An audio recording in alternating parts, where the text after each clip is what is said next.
ಶ್ರೀ ವಿಶ್ವಾವಸುನಾಮ ಸಂವತ್ಸರ ದಕ್ಷಿಣಾಯಣ ಹೇಮಂತ ಋತು ಮಾರ್ಗಶಿರ ಮಾಸ ಶುಕ್ಲ ಪಕ್ಷವಾಗಿದೆ. ಈ ದಿವಸ ಮಂಗಳವಾರವಾಗಿರತಕ್ಕಂಥದ್ದು ದ್ವಾದಶಿ ತಿಥಿ ಅಶ್ವಿನಿ ನಕ್ಷತ್ರ. ಈ ದಿವಸ ಮಂಗಳವಾರ ಅಶ್ವಿನಿ ನಕ್ಷತ್ರ ಸೇರಿದ್ರೆ ಅದನ್ನು ಅಮೃತ ಸಿದ್ಧಿ ಯೋಗ ಅಂತ ಕರೀತಾರೆ. ಭೌಮ್ಯಾಶ್ವಿನೀಜ ಅಮೃತ ಸಿದ್ಧಿ ಯೋಗ ಅಂತ ವಾರ ಪ್ರಧಾನ ಹಾಗೂ ನಕ್ಷತ್ರ ಪ್ರಧಾನ. ಆದಿತ್ಯ ಹಸ್ತೋ ಗುರುಪುಷ್ಯ ಯೋಗೋ ಬುಧಾನುರಾಧ ಶನಿರೋಹಿಣೀಜ ಶ್ರವಣೇಂದು ವಾರೋ, ಶ್ರವಣ ನಕ್ಷತ್ರವಾಗಿರಬೇಕು, ಇಂದು ವಾಸರ ಆಗಿರಬೇಕು. ಭೃಗುರೇವತೀಚ ಭೃಗುವಾರ ಅಂದರೆ ಶುಕ್ರವಾರ ಆಗಿರಬೇಕು, ರೇವತಿ ನಕ್ಷತ್ರ ಇರಬೇಕು.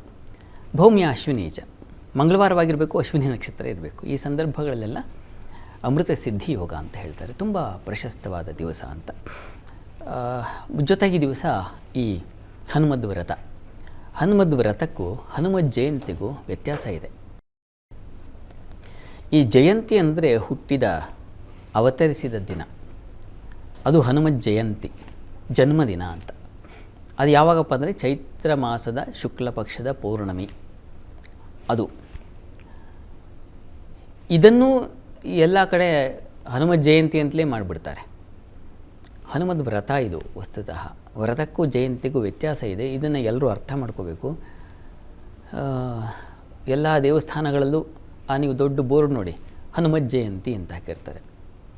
ಅವರಿಗೆ ಯಾವ ಥರ ಯಾರು ತಿಳಿ ಹೇಳಬೇಕು ಗೊತ್ತಿಲ್ಲ. ಇದನ್ನು ತಿದ್ದುಕೊಳ್ಳದೆ ಇದ್ದರೆ ಮುಂದಿನ ಪೀಳಿಗೆಗೆ ಏನಾಗುತ್ತೆ, ಇದೇ ತಪ್ಪು ರವಾನೆ ಆಗುತ್ತೆ. ಅವ್ರಿಗೆ ನಿಮಗೆ ಹೇಳೋಕ್ಕೂ ನಿಮಗೆ ಸ್ಪಷ್ಟತೆ ಇಲ್ಲ. ಈ ಥರ ಆಗುತ್ತೆ ನೋಡಿ. ಯಾಕೆಂದರೆ ಇದನ್ನು ಸಮಾಜಕ್ಕೆ ಒಳಪಡಿಸ್ತಾ ಇದ್ದೀವಿ ಅಂದಾಗ ತುಂಬ ಜವಾಬ್ದಾರಿಯಿಂದ ಮಾಡಬೇಕಾಗತ್ತೆ. ಎಷ್ಟೋ ಜನ ನೋಡುಗರ ಕಣ್ಣಿಗೆ ಹನುಮತ್ ಜಯಂತಿ ಅಂದರೆ ಅರ್ಥ ಏನು? ಅವತರಿಸಿದ ದಿನವಂತಾನೆ ನಾವು ಹೇಳ್ತಕ್ಕಂಥದ್ದು, ಆಚರಿಸ್ತಕ್ಕಂಥದ್ದು. ಹೀಗಿದ್ದಾಗ ಇದನ್ನೂ ಅದೇ, ಚೈತ್ರ ಮಾಸದಲ್ಲೂ ಅದೇ ಅಂತಂದರೆ ಜನರಿಗೆ ಗೊಂದಲ ಉಂಟಾಗುತ್ತೆ. ಈ ಗೊಂದಲವನ್ನು ಬಿಡಿಸೋರು ಯಾರೆಲ್ಲ ಆಚರಣೆ ಮಾಡ್ತಾರೋ ಅವರು ತಿಳ್ಕೋಬೇಕು ಮೊದಲು. ಹೀಗಾಗಿ ನಿಮಗೆ ಅದು ಗೊತ್ತಿಲ್ಲವ ಅದ್ರ ಬಗ್ಗೆ ನಿಮ್ಮ ಹಿರಿಯರನ್ನು ಕೇಳ್ಕೊಳ್ಳಿ. ಒಂದು ದೇವಸ್ಥಾನದವರೇ ಹೀಗೆ ಮಾಡಿಬಿಟ್ರೆ ಪಾಪ ಜನಸಾಮಾನ್ಯರ ಕಥೆ ಕಷ್ಟ ಆಗಿಬಿಡುತ್ತೆ. ಹೀಗಾಗಿ ಆಲೋಚಿಸಬೇಕಾದ ಅಂಶ ಇದನ್ನು.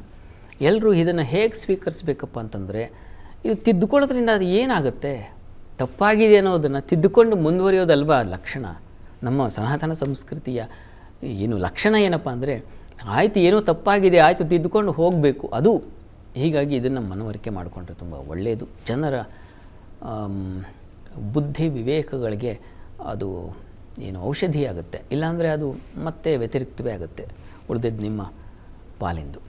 ನನ್ನ ಕರ್ತವ್ಯ, ನನ್ನ ಪಾಲಿಗೆ ಏನೋ ಇಷ್ಟು ಹೇಳಬೇಕು, ಯಾಕಂದರೆ ಹೇಳದೇ ಇದ್ದರೆ ನನ್ನ ಮನಸ್ಸಿಗೆ ಬೇಸರ. ಹೀಗಾಗಿ ಅದನ್ನು ತಿಳಿಪಡಿಸಿದ್ದಾಯಿತು. ಇನ್ನು ವ್ರತಕ್ಕೆ ಬರೋಣ. ಹನುಮದ್ ವ್ರತ ಅಂತಕ್ಕಂಥದ್ದು ಒಂದು ವಿಶಿಷ್ಟವಾದ ವ್ರತ. ಈ ವ್ರತ 13 ವರ್ಷಗಳ ಕಾಲ ಆಚರಣೆ ಮಾಡಬೇಕು ಅಂತ ಇದೆ.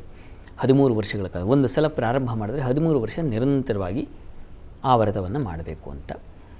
ಇದು ನಾವು ಮಹಾಭಾರತದ ಕಾಲದಲ್ಲಿ ಕಾಣ್ತೀವಿ. ಒಂದು ಕಥೆಯ ಪ್ರಕಾರ ವ್ಯಾಸರು ಧರ್ಮರಾಯನಿಗೆ ಹೇಳಿದ್ರು ಅಂತ. ಇನ್ನೊಂದು ಕಥೆಯ ಪ್ರಕಾರ ದ್ರೌಪದಿಗೆ ಈ ಕೃಷ್ಣ ಪರಮಾತ್ಮ ಹೇಳಿದ ಕಥೆ ಅಂತ. ಏನೇ ಆಗಲಿ, ಇಬ್ಬರು ಮಹನೀಯರೇ. ವ್ಯಾಸರಾದರೂ ಅವರು ಯಾವ ಸ್ಥಾನದಲ್ಲಿದ್ದಾರೆ? ನಾವು ವ್ಯಾಸರ ಆಚರಣೆ ಮಾಡ್ತೀವಲ್ಲ, ಗುರುಪೌರ್ಣಿಮೆ, ಅದು ಗುರುವಿಗೆ ಗುರುವಾಗಿ ನಿಂತಿದ್ದಾರೆ ಅವರು.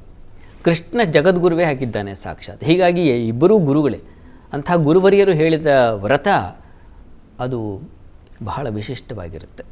ಹೀಗಾಗಿ ಈ ವ್ರತ ಸ್ತ್ರೀಯರು ಪುರುಷರು ಭೇದವಿಲ್ಲ. ಇಲ್ಲಿ ಆಂಜನೇಯ ಸ್ವಾಮಿದೆಲ್ಲ ಹೆಣ್ಮಕ್ಳು ಮಾಡಬಹುದಾ ಅಂತಂದರೆ ಇಂಥ ಅವಿವೇಕವನ್ನು ಏನು ಹೇಳೋದು ಅಂತ ಅನಿಸುತ್ತೆ.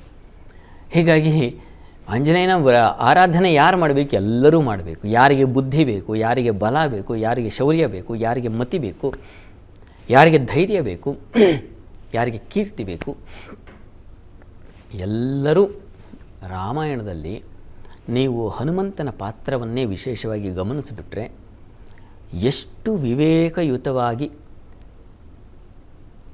ಅವನ ವರ್ತನೆ ಇದೆ, ಅವನ ನಡೆ ಇದೆ, ಅವನ ಕ್ರಿಯೆಗಳಲ್ಲಿನ ಕೌಶಲ್ಯ ಇದೆ, ಅವನ ಜಾಣ್ಮೆ ಇದೆ, ಯಾರ ಬಳಿ ಹೇಗೆ ವ್ಯವಹರಿಸಬೇಕು, ಯಾರ ಹತ್ರ ಎಷ್ಟು ಮಾತಾಡಬೇಕು, ಯಾರನ್ನು ನಂಬಬೇಕು, ಯಾರನ್ನು ನಂಬಬಾರ್ದು, ಶತ್ರುಗಳು ವಿರುದ್ಧ ಇದ್ದಾಗ ಯಾವ ರೀತಿಯ ಅಟ್ಯಾಕ್ ಮಾಡಬೇಕು, ಆತ್ಮೀಯರನ್ನೇ ತಿದ್ದುಪಡಿ ಮಾಡಬೇಕಾಗುತ್ತೆ. ತುಂಬ ಕ್ಲೋಸ್ ಆಗಿರ್ತಾರೆ, ಅವ್ರಿಗೆ ತಿಳಿ ಹೇಳೋದು ಹೇಗೆ? ಹನುಮಂತನ ನೋಡಿ ಕಲ್ತ್ಕೋಬೇಕು. ಇಂಥ ಬದುಕಿಗೆ ಅನಿವಾರ್ಯ ಅಗತ್ಯ ಅನಿಸುವಂಥ ಎಷ್ಟೋ ವಿಚಾರಗಳನ್ನು ಹನುಮಂತ ಬಹಳ ಕೌಶಲ್ಯಪೂರ್ಣವಾಗಿ ಬುದ್ಧಿಪೂರ್ಣವಾಗಿ ನಡೆದು ತೋರಿಸ್ಬಿಟ್ಟಿದ್ದಾನೆ. ಈ ಕಾರಣದಿಂದಲೇ ನಾವು ಈ ದಿವಸ ಹನುಮಂತ ಅಂತಂದರೆ ಒಂದು ಹೆಜ್ಜೆ ರಾಮನಿಗಿಂತಲೂ ಹೆಚ್ಚಿನ ಮೇಲುಗೈ ಇದೆ. ನಾವು ಎಲ್ಲ ಊರು ನೀವು ಗಮನಿಸಿ, ರಾಮ ಮಂದಿರ ಇರುತ್ತೋ ಇಲ್ವೋ ಗೊತ್ತಿಲ್ಲ, ಹನುಮ ಮಂದಿರ ಅಂತೂ ಇದ್ದೇ ಇರುತ್ತೆ. ಹನುಮ ದೇವರಿಲ್ಲದು, ಹನುಮ ಗುಡಿ ಇಲ್ಲದೆ ಇರೋ ಊರಿಲ್ಲ. ಆ ರೀತಿಯಲ್ಲಿ ವ್ಯಾಪಕವಾಗಿಬಿಟ್ಟಿದ್ದಾನೆ. ಯಾಕೆಂದರೆ ಬುದ್ಧಿ ಕೌಶಲ್ಯ ಹಾಗಿದೆಯಾ ಹನುಮಂತಂದು. ಮತ್ತು ಜನರಿಗೂ ಗೊತ್ತಿದೆ ಯಾರನ್ನು ಹಿಡ್ಕೊಂಡ್ರೆ ನಾವು ಉದ್ಧಾರ ಆಗ್ತೀವಿ ಅಂತ.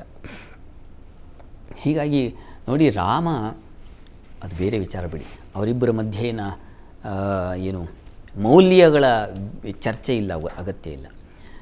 ಇನ್ನು ಸಂದರ್ಭ ಬಂದಾಗ ಯಾವಾಗಲೂ ಮಾತಾಡೋಣ. ಅಂತೂ ಹನುಮಂತನಿಗೆ ಒಂದು ರಾಮನಲ್ಲಿದ್ದಂಥ ಭಕ್ತಿ ವಿಶ್ವಾಸಗಳು ಮತ್ತು ರಾಮನಿಗಾಗಿ ಅವನು ಮಾಡಿದ ಸೇವೆ, ಆ ತುಡಿತ, ತವಕ, ಇವುಗಳೆಲ್ಲ ಹನುಮಂತನಲ್ಲಿ ನಾವು ಕಾಣ್ತೀವಿ.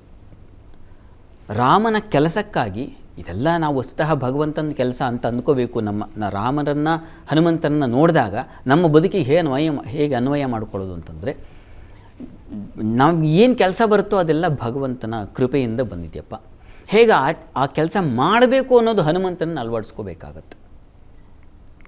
ಹಾಗೆ ಮಾಡೋದರಿಂದ ವಿಜಯಶಾಲಿಗಳಾಗ್ತೀವಿ, ಗೆಲ್ತೀವಿ, ರಾಮರಿಂದ ಪ್ರಶಂಸೆ ಪಡಿತೀವಿ, ಪ್ರಶಂಸಾ ಪತ್ರ ಸಿಗುತ್ತೆ.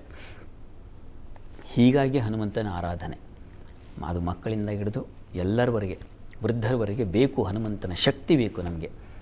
ಹೀಗಾಗಿ ಮಹಾಗುಣಗಣಿಯಾಗಿರ್ತಕ್ಕಂಥ ಹನುಮಂತನನ್ನು ನೆನೆಸಿಕೊಳ್ಳಲಿಕ್ಕೆ ಒಂದು ವಿಶಿಷ್ಟವಾದ ವ್ರತ ಇದು, ಹನುಮಂತ ವ್ರತ.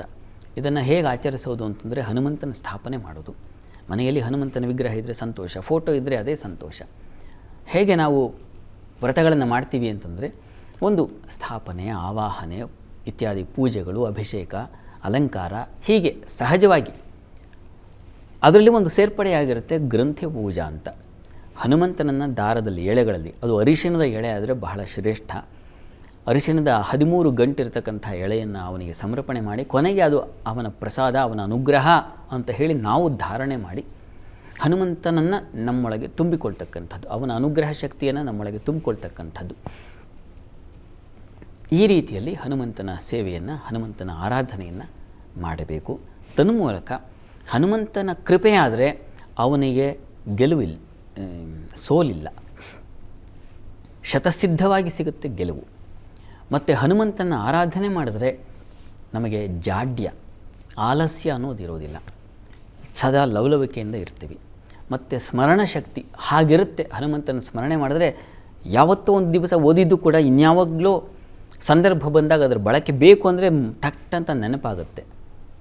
ಅಂಥದ್ದು ಹನುಮಂತನಿಂದ ಸಿಗುತ್ತೆ. ಮತ್ತು ಯಶಸ್ಸು, ಧೈರ್ಯ, ಇವೆರಡೂ ಒಟ್ಟಿಗೆ, ಧೈರ್ಯ ಇದ್ದವನಿಗೆ ಯಶಸ್ಸು. ಹಾಗೆ ಎರಡು ಫಲಗಳು ಅಂಟುಕೊಂಡೇ ಇದೆ. ಅದು ಒಂದು ದೇವರ ಆರಾಧನೆಯಿಂದ. ಹೀಗೆ ಎಷ್ಟೋ ಪಟ್ಟಿ ಇದೆ ಅಲ್ವಾ, ನಾನೀಗ ಹೇಳ್ತಾ ಬಂದರೆ ಎಷ್ಟೊಂದು ಬಂತು ನೋಡಿ. ಹೀಗೆ ಹನುಮಂತನ ಒಂದು ವ್ರತ ಮಾಡೋದ್ರಿಂದಾಗಿ ಇಷ್ಟೆಲ್ಲ ಮೌಲ್ಯಗಳು ನಮಗೆ ಬರುತ್ತೆ. ತನ್ಮೂಲಕ ಹನುಮಂತನ ಕೃಪೆಯಾಗಿ ನಮಗೆ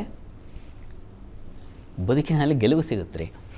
ಹೀಗಾಗಿ ಇದನ್ನು ಆಚರಿಸಿ ಶ್ರದ್ಧೆಯಿಂದ, ಭಕ್ತಿಯಿಂದ, ಹನುಮಂತನಿಗೆ ಮುಖ್ಯವಾಗಿ ಬೇಕಾಗಿರತಕ್ಕಂಥದ್ದು ಅನನ್ಯವಾದ ಸ್ಮರಣೆ, ಭಜನೆ ಮಾಡಬೇಕು. ಹೇಗೆ ಅವನು ರಾಮ ಅಂದರೆ ತಲ್ಲೀನನಾಗಿಬಿಡ್ತಾನೋ, ತನ್ನ ಚಟುವಟಿಕೆಗಳನ್ನೆಲ್ಲ ಮರೆತು ಬಿಡ್ತಾನೆ. ರಾಮ ರಾಮ ರಾಮ ರಾಮ ರಾಮ ಅಂತ ಇದ್ದರೆ ಹನುಮಂತನಿಗೆ ಬೇರೆ ಅದರ ಚಿಂತೆಯೇ ಇಲ್ಲ. ರಾಮ ಸೇವೆ ಅದನ್ನು ಮಾಡ್ತಾ ಇದ್ದೇನೆ, ಅದರಲ್ಲಿ ಆನಂದ ಇದೆ ನನಗೆ ಅಂತ. ಒಂದು ಗೀತೆ ನೆನಪಾಗುತ್ತೆ, ಕ್ಷಮಿಸಿ, DVG ಅವರ ಮಾತು ನೆನಪಾಗುತ್ತೆ. ಏನು, ಘನತತ್ವ ಒಂದಕ್ಕೆ ದಿನರಾತ್ರಿ ಮನಸೋತು ನೆನೆಯದಿನ್ನೊಂದನ್ನೆಲ್ಲವ ನೀಡುತ್ತದರ ಅನುಸಂಧಿಯಲ್ಲಿ ಜೀವ ಭಾರವನ್ನು ಕಳೆವುದು ಹನುಮಂತನುಪದೇಶ ಮಂಕುತಿಮ್ಮ. ಘನತತ್ವ ಒಂದಕ್ಕೆ, ಒಂದು ಭವ್ಯವಾದ ದಿವ್ಯವಾದ ತತ್ವಕ್ಕೆ, ರಾಮತತ್ವಕ್ಕೆ ಮನಸೋತರೆ, ನಾವೀಗ ಹನುಮದ್ ವ್ರತ ಮಾಡ್ತೇವೆ, ಅವನಿಗೆ ಮನಸೋತ್ರೆ ಘನತತ್ವ ಯಾವುದು ನಮಗೀಗ ಅಂದರೆ ಹನುಮಂತ. ಅಲ್ಲಿಗೆ ಮನಸೋತ್ರೆ ಮತ್ತಿನ್ನೇನೇನೂ ಇಲ್ಲ ಹನುಮಂತನ ಬಿಟ್ಟರೆ. ಆ ಥರ ದಿನರಾತ್ರಿ ಮನಸೋತು ನೆನೆಯದಿನ್ನೊಂದನ್ನೆಲ್ಲ, ಇನ್ನೇನೂ ನೆನೆಸಲ್ಲ ನಾನು, ನನಗೆ ಗೊತ್ತಿಲ್ಲ, ಮರ್ತೋಗಿಲ್ಲ, ನನಗೆ ಗೊತ್ತೇ ಇಲ್ಲ. ನೀಡುತ್ತದರ ಅನುಸಂಧಿಯಲ್ಲಿ ಸದಾ ಇದಿರಬೇಕು. ಇನ್ನೊಂದು ಗೊತ್ತಿಲ್ಲ ಅನ್ನೋದು ಸದಾ ಕಾಲ ಇರಬೇಕು. ಗೊತ್ತಿದೆ ಯಾವುದು? ಹನುಮಂತ. ಹನುಮ ಹೇಗೆ ರಾಮನಲ್ಲಿದ್ನೋ ಹಾಗೆ ನಾವು, ಒಂದು ಪದ್ಯ ಇದೆಯಲ್ಲ, ನಿನ್ನಂತೆ ನಾನು ಆಗಲಾರೆ ಅಂತ. ಹೌದು, ನಿಜ ಅಲ್ವಾ? ಹನುಮಂತನ ಹಾಗೆ ಆಗಬೇಕು ಅಂತಂದರೆ ನಾವು ಹನುಮಂತರೇ ಆಗಿರಬೇಕಾಗತ್ತೆ. ಅದು ಬಹಳ ಕಷ್ಟ. ಅದಕ್ಕೆ ತುಂಬ ಕಠಿಣ ತಪಸ್ಸು ಬೇಕು. ಕನಿಷ್ಠ ಆ ತಪಸ್ಸು ನಮ್ಮೊಳಗೆ ಬರಲಿ, ಅವನ ಅನುಗ್ರಹ ಉಂಟಾಗಲಿ ಅಂತ ಪ್ರಾರ್ಥನೆ ಮಾಡೋಣ.